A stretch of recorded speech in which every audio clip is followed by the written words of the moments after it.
Bugungi mavzumuz tozalash anjomlari haqida bo'ladi. Siz koreys tilidagi 5 ta darsni tugatgan bo'lishingiz shart va bu tushunish osonligini bildiradi. 6-darsni boshlashdan oldin ularni qayta ko'rib chiqing, agarda siz ko'rmagan bo'lsangiz. Unda boshladik. Changsodogu tozalash anjomlari. Apkima fartuk. Komu jangab rezina qo'lqop. Siponji machalka. Kritseje idish yuvish geli. Kolle latta. Mulsukon nam salfetka. Pinu sovun. Tish pasta chiyak. Va yana tish cho'tka bor. Tish cho'tka bizda chitsol deymiz. Keyin shampu, britva, myondogi. Keyin tirnoq qaychi bor, ya'ni tirnoq olgich. Ruslarda kusochka deyiladi. Shuni sontop kaki. Mana bu sontop kaki. Agar siz bu darslarni tushunmayotgan bo'lsangiz, siz 1, 2, 3, 4 va 5 darslarni ko'rishingiz shart. Shundagina buni tushunishingiz oson bo'ladi. Tirnoq qaychi va cho'tka bor.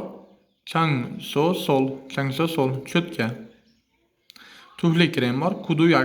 Kuduyak tufli krem. Bumaga bor. Hyuji bumaga. Supurgi fitgaru. Supurgi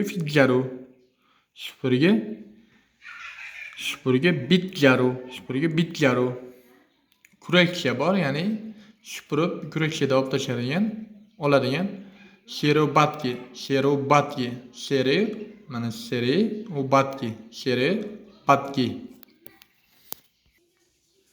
Chelak mavzusi yongdongi chelak mavzusi. Shvabra charagolle shvabra. Chang qoqgich manjitori chang qoqgich. Chang yutgich changsogi.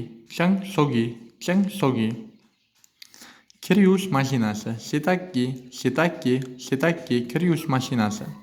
Axlat idishlar pulsugo axlat idishlar. Axlat idish ya'ni orqa tomonniki hujliton. Axlat paket bo'lsa, ya'ni axlat paket olib chiqib ketadigan paket sheregi bongtu.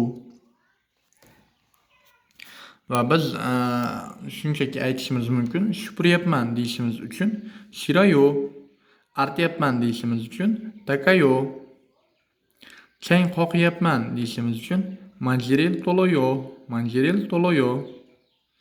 Tozalayapman bo'lsa changsoheyo. Xona havosini almashtiryapman hvangi heyo. Tartibga solyapman chansongi heyo. Shu ma'noda keladi. Tozalayapman degan so'z ham bor, ya'ni tozalayapman emas, tashlab yuboryapman degan ma'noda. Ya'ni buni biz o'qiymiz.